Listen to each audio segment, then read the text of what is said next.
देश अभी अमृत काल में पहुंच चुका है और अमृत महोत्सव हम लोग मना रहे हैं। आज़ादी को तकरीबन 76 वर्ष पूरे हो चुके हैं। हमारे सामने एक ब्रिज है जिसका नाम अंबानी सेतु है। अब आप ये नहीं समझिएगा कि अंबानी जी ने इस पुल को बनाया है। पुल की हालत देखिएगा, बांस के चचरी का ये पुल बना हुआ है। इसका नाम अंबानी सेतु दिया गया है। मकसद कुछ और भी हो सकता है ये नाम रखने का, लेकिन मकसद क्या है इस ब्रिज बनाने का वो हम आपको बताएंगे। समझिए कि कहा जा रहा है कि देश जो है सबसे अच्छी स्थिति में गुजर रहा है। सब कुछ ठीक है, देश में बहुत विकास हो गया, सड़कें बन गई, पुल पुलिये बन गए, तमाम चीज़ सब कुछ ठीक चल रहा है। हर जगह सब कुछ ठीक लग रहा है जैसा कि कहा जा रहा है दोस्तों। लेकिन अगर सब कुछ ठीक है तो अगर फिर ये तस्वीरें कहाँ से निकल कर सामने आ रही है? क्या ये इसी भारत की तस्वीर है या किसी और जगह की तस्वीर है? मैं आपको बता दूं कि अभी हम बिहार के दरभंगा ज़िला में हैं। दरभंगा ज़िला का ये केतपुर प्रखंड है और केतपुर प्रखंड में ये अंबानी सेतु बना हुआ है। अंबानी सेतु का मतलब है कि चचरी का पुल है और कोसी नदी की एक धारा यहाँ बहती है। उस धारा के ऊपर ये जो है पुल बना हुआ, तकरीबन लगभग 1 किलोमीटर में ये हो सकता है ये चचरी का पुल बना हो। लेकिन सबसे बड़ी बात ये है कि जब हालात सब कुछ सुधर गए चुके हैं, सब कुछ ठीक हो गया है देश में, तो फिर ये तस्वीर कैसे सब सामने निकल कर आ रही है, ये बहुत बड़ा सवाल है। अंबानी सेतु बनाने की क्या ज़रूरत पड़ गई? ये तस्वीरें ये दर्शाती है कि जिस तरह हम लोगों को बताया जा रहा है विकास के बारे में, देश के हालातों के बारे में, वो कहीं ना कहीं गलत है। अगर वो सब सही होता तो आज ये अंबानी सेतु की हालत ये नहीं होती और आज लोग अपने जान जोखिम में डाल करके इस चचरी के पुल से नहीं गुजरते। दोस्तों, ये बहुत बड़ा सवाल है।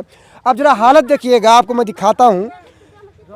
और ये मामला कुछ 1-2 महीने का ही नहीं है, सिलसिला कुछ 1-2 महीने का ही नहीं है। इस पुल पर गुजरने वालों की संख्या तकरीबन रोज़ाना की अगर हम बात करें तो 2000-3000 लोग रोज़ाना इस पुल से गुजरते हैं। अगर रविवार का दिन रहा तो ये संख्या 5000 तक चली जाती है। तो अगर सब कुछ ठीक है मुल्क में, अगर सब कुछ ठीक है देश में, तो ये तस्वीरें कहाँ से निकल कर सामने आ रही है? ये भी तो भारत की तस्वीर है। सब कुछ ठीक होता तो फिर ऐसा क्यों होता? मैं आपको बता दूं कि ये देखिए लगभग 1 किलोमीटर में जो है ये पुल बना हुआ है और लोग आ रहे हैं जा रहे हैं। देखिए बाइक वाले हैं, नदी की बहती धारा को देखिए आप। मैं कैमरामैन से कहूँगा कि नदी की बहती धारा दिखाएंगे। अगर सब कुछ ठीक है, अगर कुछ होता है, अनहोनी हो जाती है इस नदी की धारा में, कोई गिर जाता है, कोई मर जाता है, तो इसकी जिम्मेदारी किसकी होगी? कौन जिम्मेदार बनेगा? किसी मजलूम की, किसी मासूम की जान चली जाती है अगर इस धारा में बह करके, इसका जिम्मेदार कौन होगा? सरकार कह रही है कि अब सब कुछ ठीक हो गया, देश को हम बुलेट ट्रेन दे दिए, देश को हम राम मंदिर दे दिए, देश में विकास हो गया, गरीब खाना खा रहे हैं फ्री में, अनाज मिल रहा है फ्री में। ये तस्वीरें क्या बता रही है? ये तस्वीरें क्या कह रही हैं? क्या ये सच है या झूठ है? क्या तस्वीरें झूठ बोलती हैं? अगर मैं झूठ बोल रहा हूँ, तस्वीरें देखिए आप। देखिए अभी इस चचरी के पुल पर कितने लोग सवार हैं, देखिए आप। अगर कोई अनहोनी हो जाती, इसका जिम्मेदार कौन होगा? पर देश के प्रधानमंत्री ने कहा था कि हम सबको पक्का मकान दे देंगे, वो वादा भी झूठ निकला। देश के प्रधानमंत्री ने कहा कि हम हर साल देश के 2 करोड़ नौजवानों को नौकरी देंगे, वो वादा भी झूठ निकला। आज़ादी का अमृत महोत्सव मना रहे हैं हम लोग, देश को बुलेट ट्रेन दिया जा रहा है, लेकिन यहाँ चलने को सड़क नहीं है, चलने को एक पुल नहीं है। लेकिन हम बुलेट ट्रेन पर चढ़ने की बात करते हैं, यहाँ हमारे लोगों को चलने के लिए सड़कें नहीं हैं, हमारे लोगों को चलने के लिए पुल नहीं है ठीक से। और हम बात करते हैं बुलेट ट्रेन की, हम बात करते हैं राम मंदिर की, हम बात करते हैं हिंदू मुस्लिम की। अगर हम इसी में उलझे रहेंगे दोस्तों, तो समझिए सरकारें किस तरह काम करेंगी। और जिस तरह से हम लोगों की स्थिति अभी बिल्कुल ही ख़राब बनी हुई है, ये तस्वीरें कब ठीक होंगी ज़रा बताइए।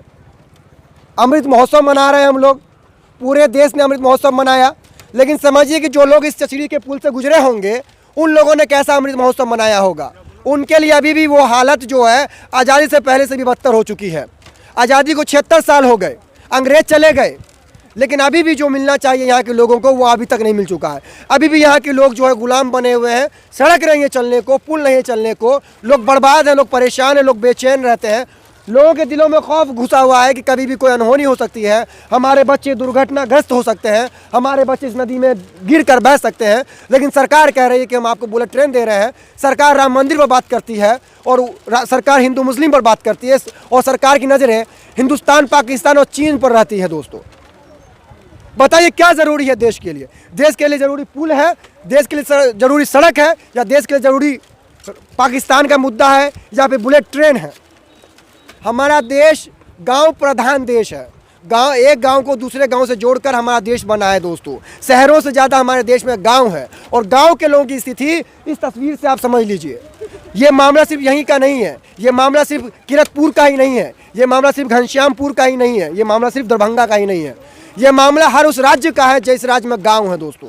गांव की तस्वीरें अभी वैसी ही है जैसे आज़ादी से पहले की थी, लेकिन फिर भी सरकार कहती है कि हम आपको बुलेट ट्रेन दे रहे हैं, आपको राम मंदिर दे रहे हैं, हम पाकिस्तान से लड़ रहे हैं, हम चीन से लड़ रहे हैं।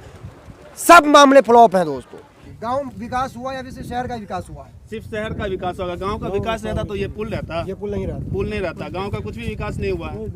देख ले, कोई भी देखने वाला है नहीं। जाए कब जाए कोई